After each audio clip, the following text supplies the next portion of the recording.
Hello, friend. Good morning and welcome all of you at KS Murari GS. आज के इस video में आप लोगों के साथ बायोलॉजी में पोषक तत्व का चर्चा करूंगा। बायोलॉजी विषय से पोषक तत्व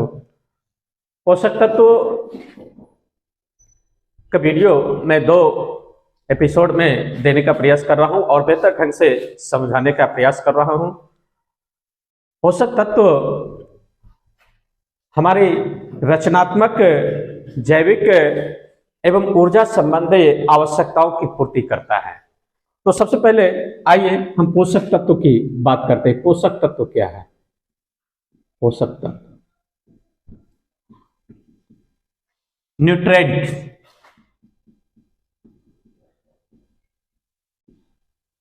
न्यूट्रिएंट्स, आप लोगों से रिक्वेस्ट है इस वीडियो को अंत तक देखें और इसको लाइक करते हुए कमेंट कर इस चैनल को अधिक से अधिक सब्सक्राइब करें और अपना कमेंट शेयर करें। तो पोषक तत्व के बारे में जैसा कि मैंने अभी बताया कि पोषक तत्व हमारे रचनात्मक, जैविक एवं ऊर्जा संबंधी आवश्यकताओं की पूर्ति करता है। पोषक तत्व हमारी रचनात्मक, जैविक एवं ऊर्जा संबंधी आवश्यकताओं की पूर्ति करता है। ऊर्जा, एनर्जी संबंधी आवश्यकताओं की पूर्ति करता है।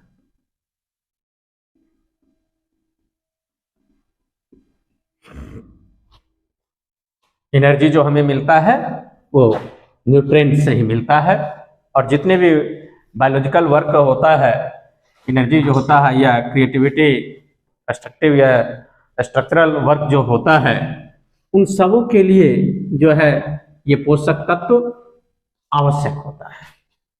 पोषक तत्व 2 प्रकार के होते हैं जो हमारे रचनात्मक, जैविक और ऊर्जा संबंधी आवश्यकताओं की पूर्ति करता है। एक कार्बनिक पोषक तत्व और दूसरा अकार्बनिक पोषक तत्व, यानी एक कह सकते हैं organic nutrients and another inorganic.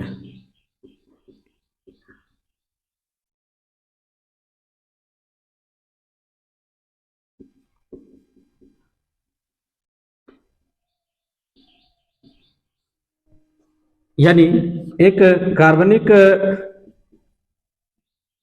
पोषक तत्व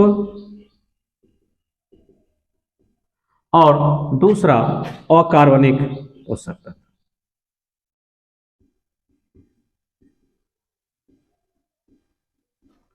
कार्बनिक पोषक तत्व ऑर्गेनिक न्यूट्रिएंट्स में वैसे न्यूट्रिएंट्स आते हैं जिसके निर्माण में कार्बन की भूमिका रहती है, कार्बन से मिलकर, और इनऑर्गेनिक न्यूट्रिएंट्स में वैसे न्यूट्रिएंट्स, वैसे पोषक तत्व होते हैं जिसमें कार्बन की मात्रा या कार्बन का सहयोग नहीं होता है। ऑर्गेनिक न्यूट्रिएंट्स में कार्बोहाइड्रेट,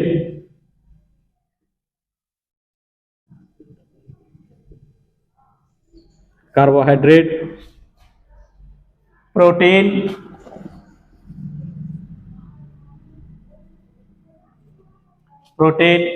लिपिड्स यानी वसा और विटामिन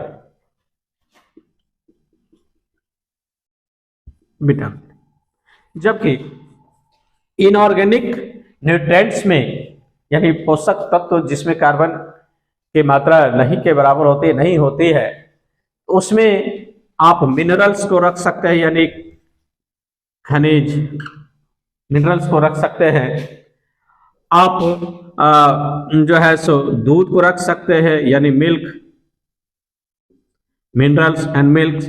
आप इसमें H2O यानी जल को रख सकते हैं, है ना। तो ये सारे इनऑर्गेनिक न्यूट्रिएंट्स है जो हमारी रचनात्मक, जैविक और ऊर्जा संबंधी आवश्यकताओं की पूर्ति करता है, जिसमें कार्बोहाइड्रेट आवश्यक है, प्रोटीन आवश्यक है, लिपिड आवश्यक है और विटामिन आवश्यक है।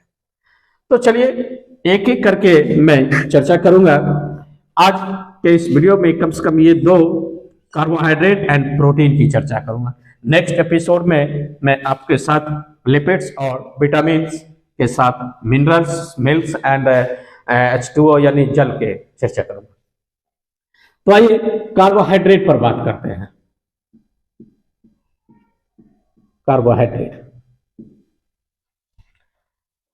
कार्बोहाइड्रेट जो है वह कार्बनिक पोषक तत्व है जो कार्बन, हाइड्रोजन और ऑक्सीजन के यौगिक है। कार्बोहाइड्रेट जो है कार्बन, हाइड्रोजन एवं ऑक्सीजन, कार्बन, हाइड्रोजन, ऑक्सीजन का यौगिक है, कंपाउंड है।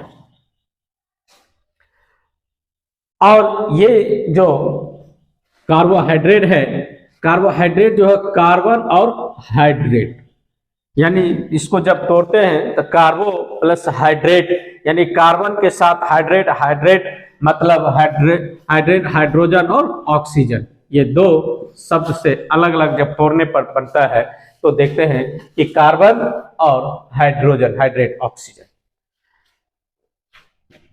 कार्बोहाइड्रेट जो है मुख्य रूप से 3 प्रकार के होते हैं, 3 प्रकार के। There are 3 types of carbohydrate. Number 1 monosaccharides, number 2 disaccharides and number 3 polysaccharides. Monosaccharides, monosaccharide. Number 2 disaccharides,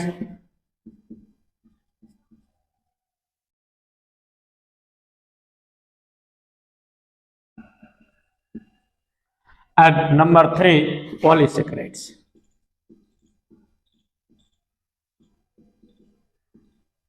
Polysaccharides यानी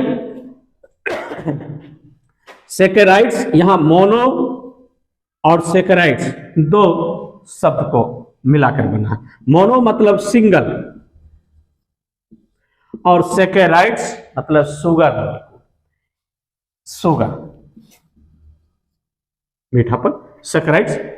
तो वैसे कार्बोहाइड्रेट जो एक यानी सिंगल शुगर मॉलिक्यूल से बना जो कार्बोहाइड्रेट होता है उसे मोनोसैकराइड्स कहते हैं। जैसे इसका एग्जांपल, जैसे ग्लूकोज,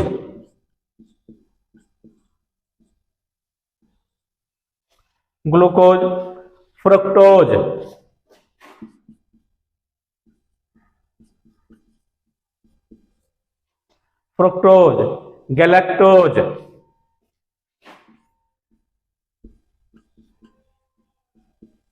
दूध के साथ, फल के साथ और अनाज के साथ ग्लूकोज, फ्रक्टोज एंड गैलेक्टोज, ये सिंगल शुगर मॉलिक्यूल कार्बोहाइड्रेट है तो इसे मोनोसैकराइड्स कहते हैं।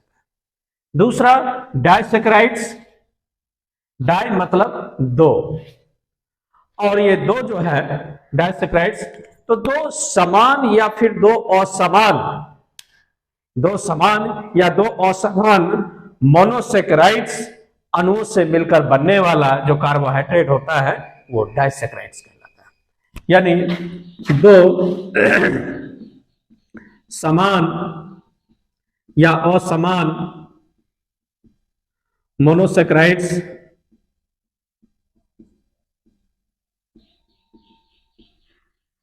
दो समान या फिर 2 असमान मोनोसैकराइड्स अणुओं से मिलकर बनता है वह डाइसैकराइड्स। अणुओं से मॉलिक्यूल, अणुओं से मिलकर बनने वाला कार्बोहाइड्रेट जो है वो डाइसैकराइड्स कहलाता है। अब इसका एग्जांपल देखते हैं। जैसे जैसे ग्लूकोज एंड ग्लूकोज, यानी ग्लूकोज फिर एक ग्लूकोज, ग्लूकोज एंड ग्लूकोज यानी दो समान मोनोसेक्राइड्स है, तो ग्लूकोज एंड ग्लूकोज मिलकर माल्टोज का निर्माण करता है। माल्टोज, माल्टोज का निर्माण करता है।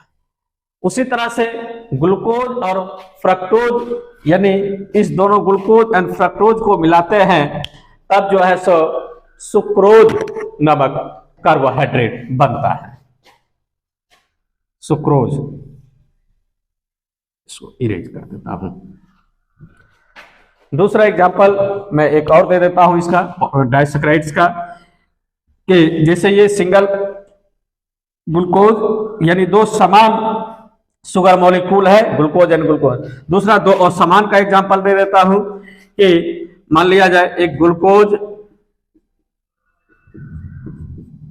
और फ्रक्टोज,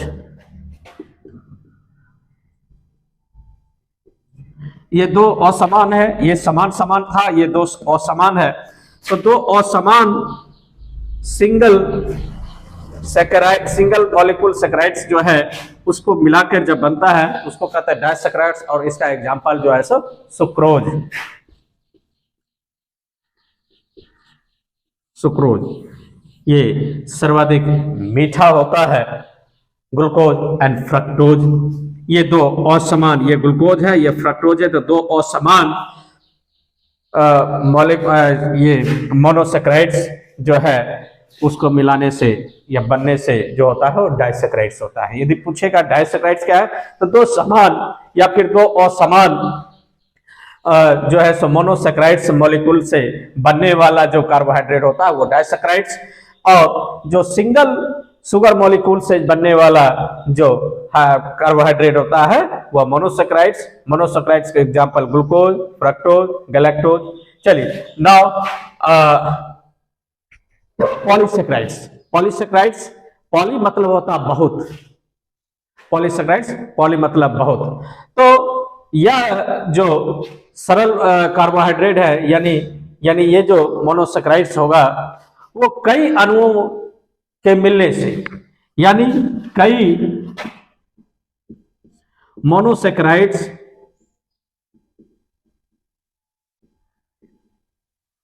मोनोसेकेराइड मॉलिक्यूल यानी अणुओं के मिलने से जो बनता है कार्बोहाइड्रेट वो पॉलीसेक्राइड्स।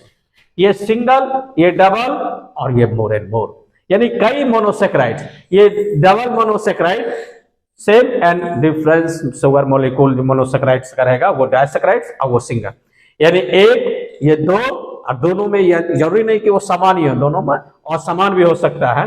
और ये कई मोनोसेक्राइड्स अणुओं के मिलने से जो कार्बोहाइड्रेट बनता है उसे पॉलीसेक्राइड्स कहा जाता है।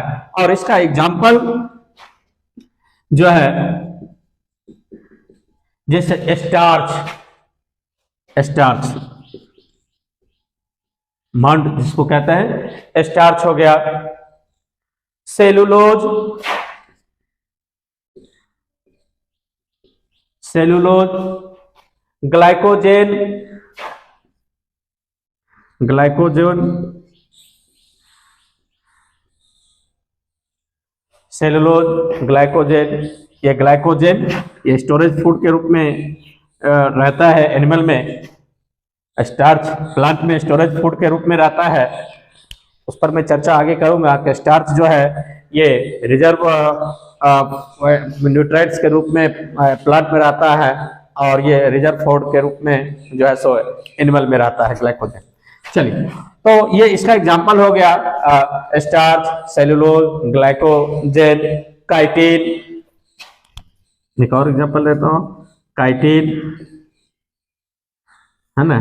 आप देखते हो काइटिन में ये तिलचट्टा के एक्सोस्केलेटन में जो कॉकरोच होता है उसका एक्सोस्केलेटन में काइटिन नामक कार्बोहाइड्रेट पाया जाता है। तो चलिए इस तरह से हम कार्बोहाइड्रेट को 3 प्रकार देख लिए कि monosaccharide, disaccharides and polysaccharides. Monosaccharides यानी single sugar molecule, disaccharides double, equal या difference monosaccharides molecule, and polysaccharides more and more यानी बहुत सारे मोनोसैकेराइड्स मॉलिक्यूल से बनने वाला जो कार्बोहाइड्रेट होता है वो, उन सारे का हम लोग एग्जाम्पल भी प्रस्तुत कर दिया हूं। अब थोड़ा सा कार्बोहाइड्रेट के फंक्शन के बारे में बात कर लेता हूं कि कार्बोहाइड्रेट का क्या कार्य करता है। कार्बोहाइड्रेट का कार्य, कार्बोहाइड्रेट जो है इंस्टेंट सोर्सेस ऑफ एनर्जी होता है। Carbohydrate instant sources of energy यानी तुरंत शक्ति प्रदान करने वाला, तुरंत ऊर्जा प्रदान करने वाला पोषक तत्व है। तो कार्बोहाइड्रेट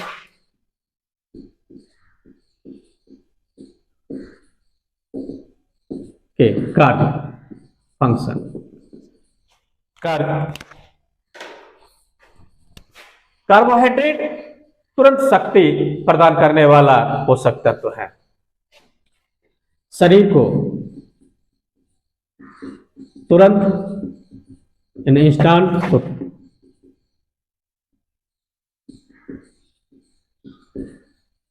सोर्सेस, तुरंत ऊर्जा प्रदान करता है।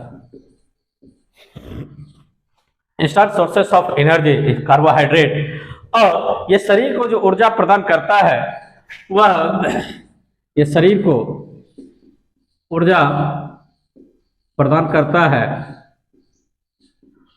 1 ग्राम कार्बोहाइड्रेट से 4 किलो कैलोरी ऊर्जा का निर्माण होता है शरीर, यानी ये 1 ग्राम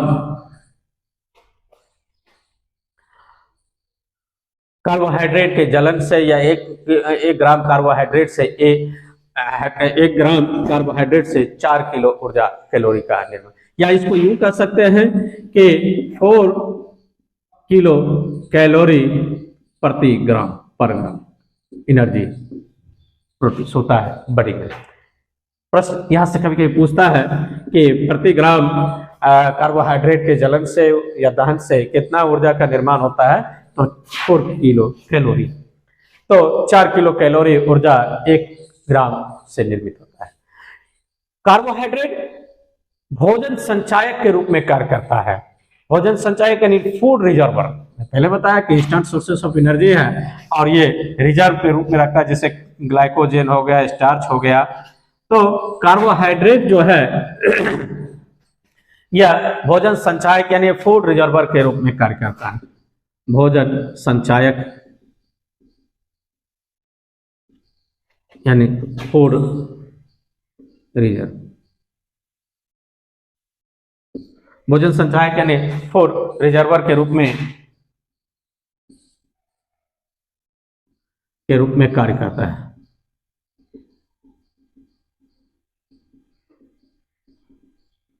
फूड रिजर्वर के रूप में कार्य करता है। और हम लोग जानते हैं कि ब्लड में उपस्थित जो इंसुलिन नामक हार्मोन है वो अतिरिक्त ग्लूकोज को ग्लाइकोजेन में बदल देता है और आवश्यकता होने पर फिर वह ग्लूकोज में बदल लिया जाता है, इसलिए यह फूड रिजर्वर के रूप में कार्य करता है। ये जो है रक्त में उपस्थित इंसुलिन हार्मोन हमारे शरीर में उपस्थित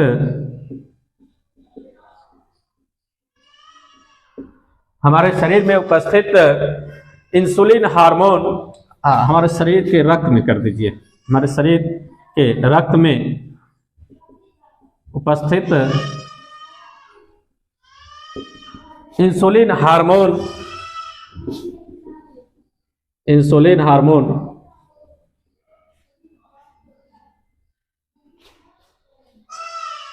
अतिरिक्त ग्लूकोज को यानी एक्स्ट्रा ग्लूकोज को, अतिरिक्त ग्लूकोज को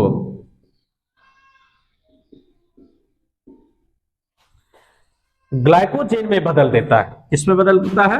ग्लाइकोजेन में। ग्लाइकोजेन में बदल देता है और आवश्यकता होने पर इसे पुनः ग्लूकोज में बदल देता है। आवश्यकता होने पर, पुनः आवश्यकता होने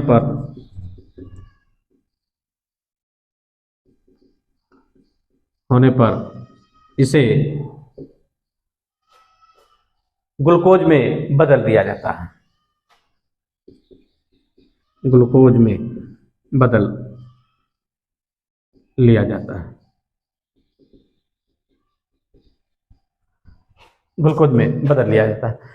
तो जो स्टोरेज फूड रहता है, एनर्जी रहता है, वो ग्लाइकोजेन के रूप में संचित रहता है और जब आवश्यकता होता है वो फिर ग्लाइकोजन ग्लूकोज में बदल जाता है। इसके लिए इंसुलिन हार्मोन रिस्पॉन्सिबल है जो हमारे ब्लड में उपस्थित रहता है।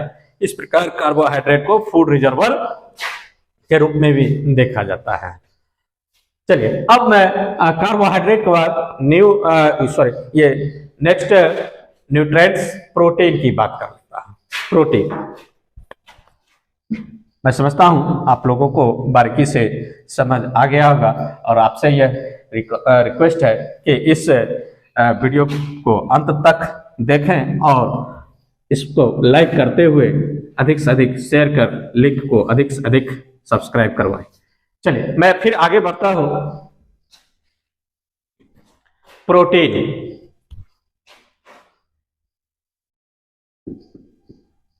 दूसरा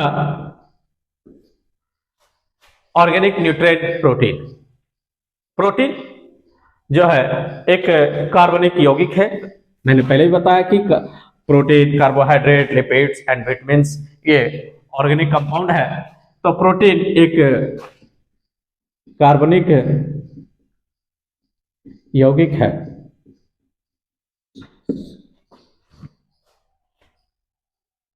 प्रोटीन की खोज बर्जीलियस ने किया। प्रोटीन की खोज बर्जीलियस ने किया। बर्जीलियस ने किया और इसमें कार्बन, नाइट्रोजन और फास्फोरस के अवयव शामिल होते हैं। प्रोटीन में कार्बन, नाइट्रोजन एंड फास्फोरस के अवयव कंपोनेंट्स शामिल होते हैं।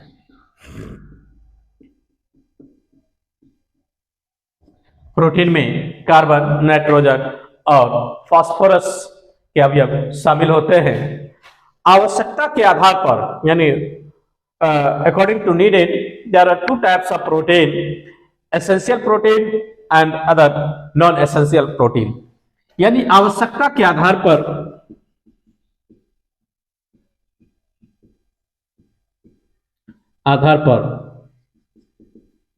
प्रोटीन दो प्रकार के, एक आवश्यक प्रोटीन और दूसरा गैर आवश्यक प्रोटीन। आवश्यक प्रोटीन और गैर आवश्यक, यानी एसेंशियल प्रोटीन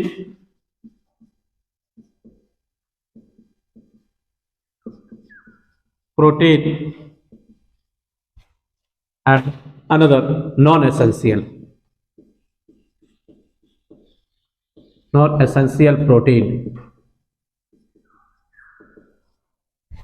एक आवश्यक, दूसरा गैर आवश्यक। ठीक, तो नॉन एसेंशियल और एसेंशियल प्रोटीन, इस प्रोटीन यानी नॉन एसेंशियल प्रोटीन का निर्माण हमारे शरीर में हो जाता है। यानी हमारे शरीर के अंदर ही नॉन एसेंशियल प्रोटीन का संश्लेषण हो जाता है। तो कहने का आशय है कि ऐसे प्रोटीन जिसका संश्लेषण हमारे शरीर के अंदर हो जाता है उसे, चलिए आइए एसेंशियल और दोनों को अलग अलग ढंग से समझते हैं। ऐसे प्रोटीन, पहले नॉन एसेंशियल की बात कर लेता हूं। ऐसे प्रोटीन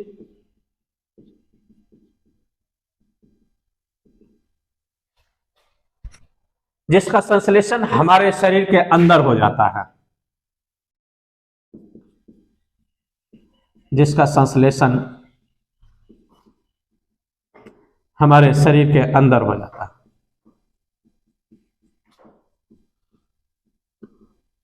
अंदर हो जाता है, वो प्रोटीन नॉन एसेंशियल प्रोटीन है। और वैसा प्रोटीन, ऐसे प्रोटीन जिसका संश्लेषण हमारे शरीर के अंदर नहीं होता है,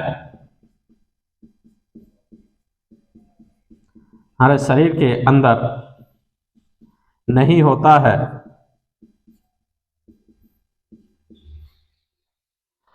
और इसकी पूर्ति हम लोग भोजन के द्वारा बाहर से करते हैं, है ना। इसकी आवश्यकता भोजन के द्वारा बाहर से करते हैं। वैसे प्रोटीन एसेंशियल प्रोटीन होता है, आवश्यक है, लेकिन हमारे शरीर में निर्मित नहीं होता, इसीलिए हम भोजन के द्वारा बाहर से इसको करते हैं। और वैसे एसेंशियल नॉन एसेंशियल प्रोटीन जिसका संश्लेषण हमारे शरीर के अंदर हो जाता है। ठीक, अब अकॉर्डिंग टू सोर्सेस प्रोटीन की बात करते हैं, यानी स्रोत के आधार पर भी प्रोटीन दो प्रकार के होते हैं। स्रोत के आधार पर प्रोटीन दो प्रकार के होते हैं, एक एनिमल प्रोटीन और दूसरा प्लांट प्रोटीन। स्रोत के आधार पर प्रोटीन दो प्रकार के, इसको बताया कि नीडेड आवश्यकता के आधार पर, essential and non essential. Non essential जिसका निर्माण हमारे शरीर के अंदर हो जाता है, वैसे प्रोटीन नॉन एसेंशियल जिसका निर्माण हमारे शरीर के अंदर नहीं होता है, वो एसेंशियल होता है और उसकी पूर्ति हम बाहर से भोजन के द्वारा करते हैं। आइए, एक एनिमल प्रोटीन और दूसरा प्लांट प्रोटीन। प्लांट प्रोटीन यानी जंतु प्रोटीन और वनस्पति प्रोटीन। जंतु प्रोटीन का एग्जांपल जैसे मांस, मछली, अंडा, दूध, इन सबों में पाए जाने वाला जो प्रोटीन है वो एनिमल प्रोटीन है। जबकि वनस्पति में फल एवं सब्जी, प्लांट में सब्जी एंड वेजिटेबल्स एंड फ्रूट्स, फल, ये सारे प्लांट। प्रोटीन हमारे बॉडी ग्रोथ के लिए रिस्पॉन्सिबल होता है और प्रोटीन की कमी से PEM नामक बीमारी हो जाती है। चलिए आगे उसकी भी चर्चा कर लेता हूं कि पेम क्या है। PEM प्रोटीन की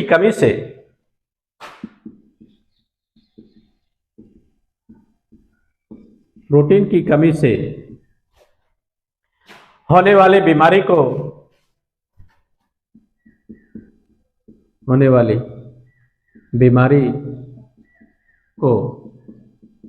PEM यानी प्रोटीन एनर्जी मेल न्यूट्रिशन कहा जाता है। यानी प्रोटीन एनर्जी मेल न्यूट्रिशन,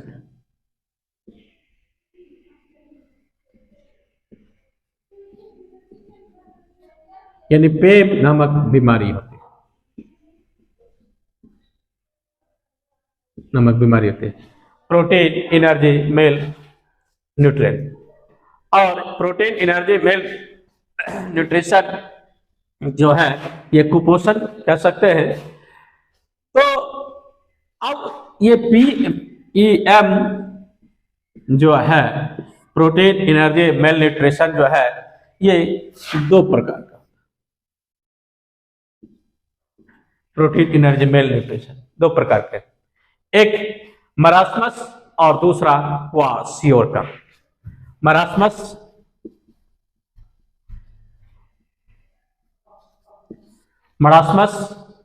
और दूसरा क्वाशियोरकर।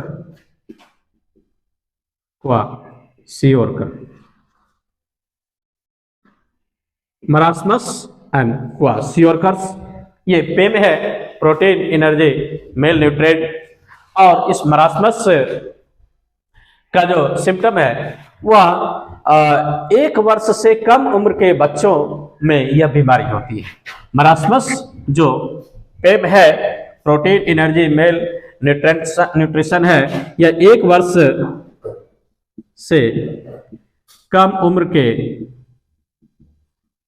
बच्चों में होता है। और इस बीमारी में बच्चों का शारीरिक एवं मानसिक विकास अवरुद्ध हो जाता है, यानी फिजिकली एंड मेंटली डिसऑर्डर हो जाता है। बच्चों का सिम्टम जो देखने को मिलता है, बच्चों का शारीरिक एवं मानसिक विकास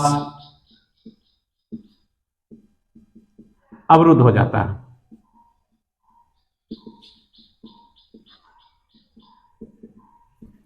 फिजिकल एंड मेंटल डेवलपमेंट जो है सो रुक जाता है।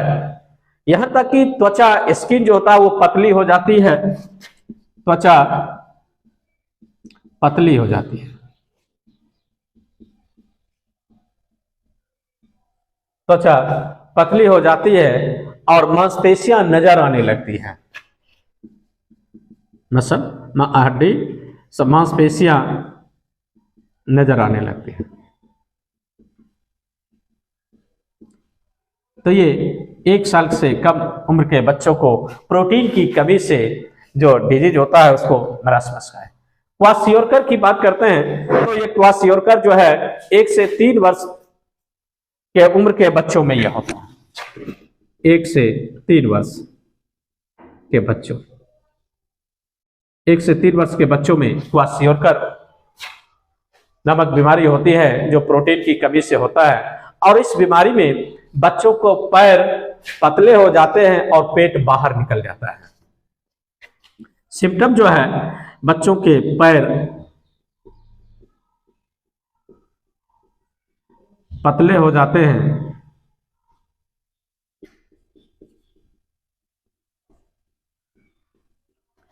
पैर पतले हो जाते हैं और पेट बाहर निकल जाता है।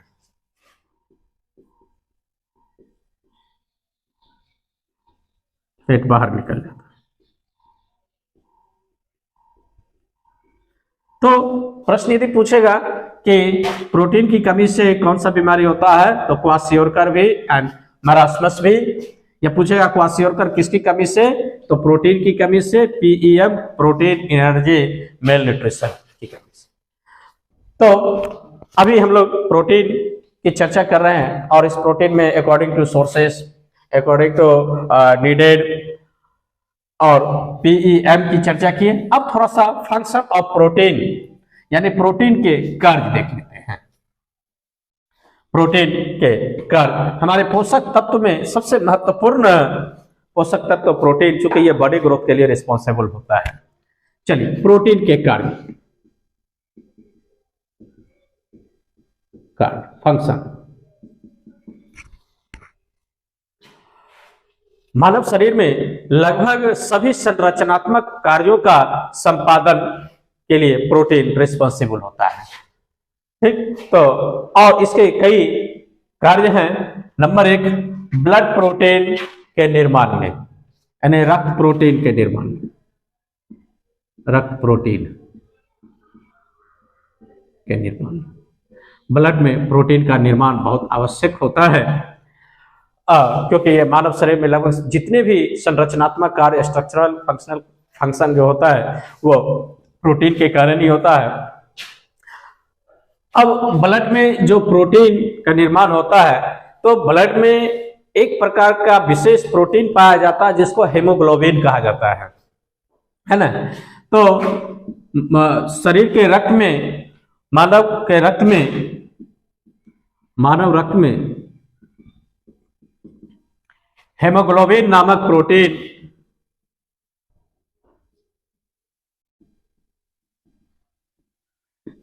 प्रोटीन पाया जाता है।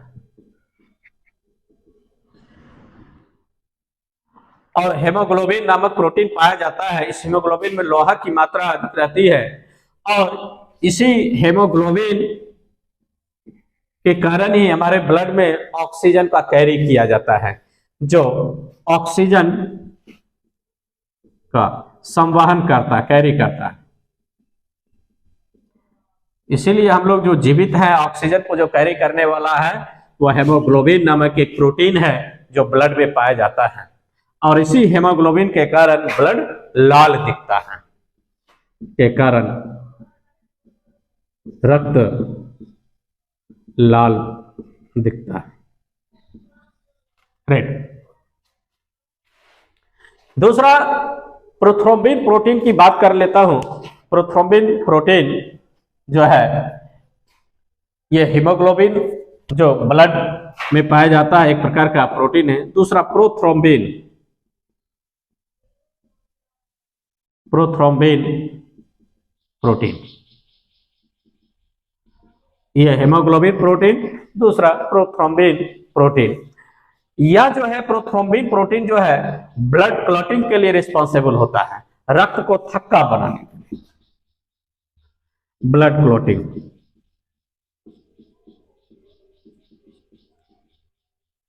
रक्त को थक्का बनाने में,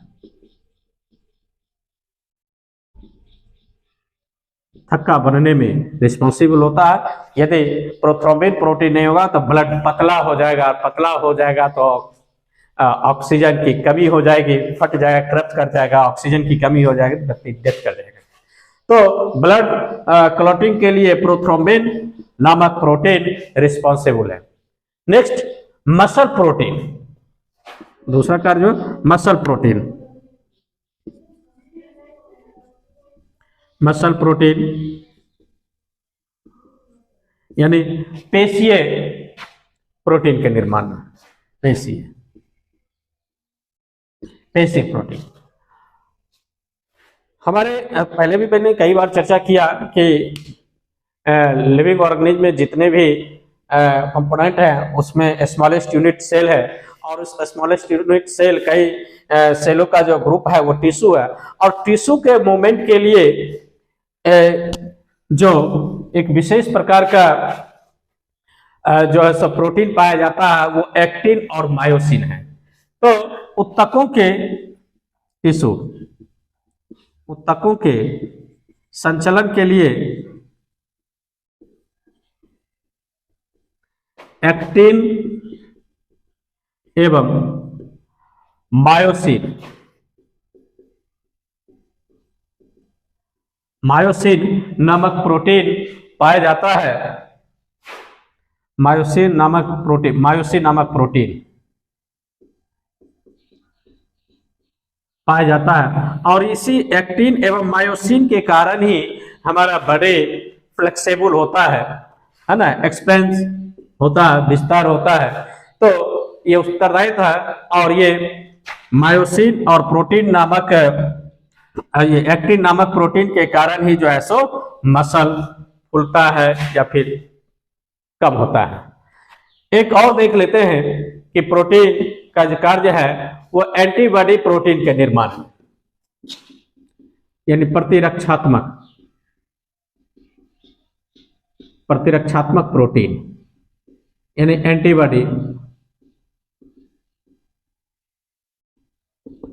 एंटीबॉडी प्रोटीन के निर्माण में।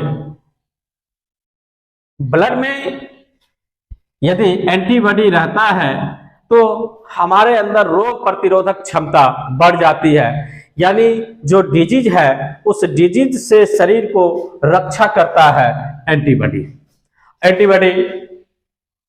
उसके बाद एक और देख लेते हैं एंजाइम। एंजाइम प्रोटीन के निर्माण में, एंजाइम प्रोटीन। और ये एंजाइम प्रोटीन जो है ये बायो प्रोसेस को कैटलिस्ट का काम करते हैं। जैसे डाइजेस्टिव सिस्टम को इजी करने के लिए एंजाइम प्रोटीन आवश्यक होता है, और इसका मुख्य कार्य होता है जैव क्रिया या जैव प्रक्रिया को उत्प्रेरित करना। जैव प्रक्रिया बायो प्रोसेस को उत्प्रेरित, कैटलिस्ट, उत्प्रेरित करना।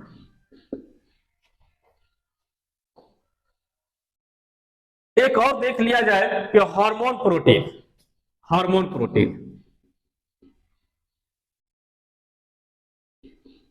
हार्मोन प्रोटीन, हार्मोन जो है हमारे शरीर में जो जैविक प्रक्रिया होता है उसमें नियंत्रण और समन्वय का काम हार्मोन करता है, जो डक्ट से, डक्टलेस और डक्ट पुल जो ग्लैंड होता है उससे निकलता है, सेक्रेट होता है। तो हार्मोन प्रायः प्रोटीन ही होते हैं। जनरली जितने भी हार्मोन होते हैं वो प्रोटीन ही होते हैं, हार्मोन प्रायः प्रोटीन ही होते हैं, प्रोटीन ही होते हैं। और ये हार्मोन प्रोटीन जो होता है हमारे शरीर में नियंत्रक की भूमिका निभाती है, हमारे शरीर में कंट्रोलर, नियंत्रक की भूमिका निभाती है, नियंत्रक की भूमिका निभाती है। तो इस प्रकार आज के इस क्लास में और आज के इस वीडियो में हम आप लोगों के साथ न्यूट्रिशन टॉपिक पर चर्चा किया, और न्यूट्रिशन में जो ऑर्गेनिक न्यूट्रिशन है, ऑर्गेनिक न्यूट्रिएंट है जिसमें कार्बोहाइड्रेट एंड प्रोटीन की चर्चा किया। नेक्स्ट एपिसोड में मैं लिपिड्स एंड विटामिन्स, जो ये भी एक प्रकार का कार्बनिक पोषक तत्व है, ऑर्गेनिक न्यूट्रिएंट है, इस पर चर्चा करूंगा। और नेक्स्ट वीडियो का वेट करें, और मैं समझता हूं कि आप लोगों को ये बहुत अच्छे ढंग से समझ में आ गया होगा। आगे के एपिसोड में आप ऑर्गेनिक न्यूट्रिशन का और इनऑर्गेनिक न्यूट्रिशन का देखेंगे। और इस वीडियो को अधिक से अधिक लाइक करें, सब्सक्राइब करें। Thank you.